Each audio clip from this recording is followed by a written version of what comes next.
Kevin was taken off life support on June 17th, and after the organs were donated and the body was cared for, the Newport Beach firefighters transported him north up to Ventura to the mortuary there, and on the way, many firefighters stood at attention and saluted as Kevin's ambulance passed them by.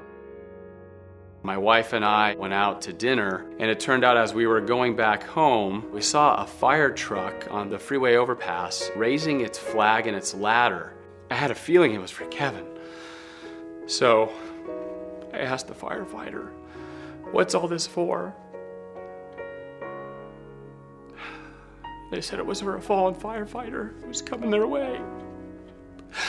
So I got to stand there and watch my brother pass right under me. I was there somehow, by God's grace, got to see my brother pass right under me.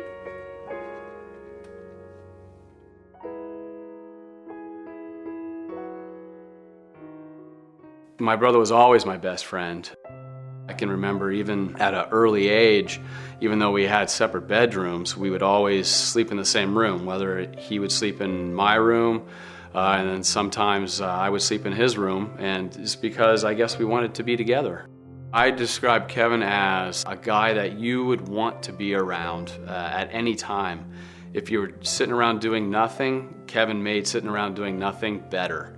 If you were working hard, you'd want him to be there because A, he would work harder than you and probably do more of the work, but he'd also make it fun. And so I would say that being around Kevin made every situation better because he was in it.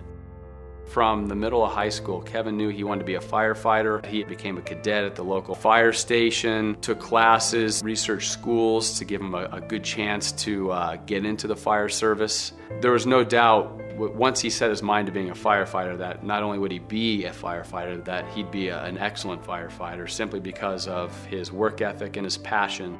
Kevin was one of those members of the fire service that took his role within the community very seriously. Kevin did things like donating his time and helping others, both on duty and off duty.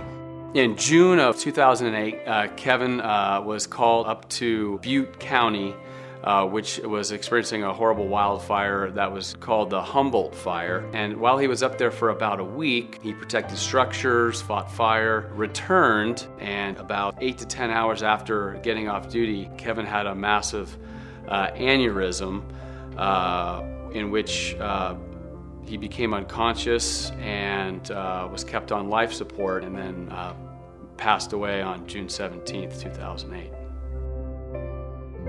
It was his wish that if anything like this ever happened, that he had his organs donated. So it was fortunate enough that the way he passed away, he was able to donate numerous organs to help other people live or to make their lives better, and really enhance the lives of not just the recipients of his organs, but also their families and friends as well.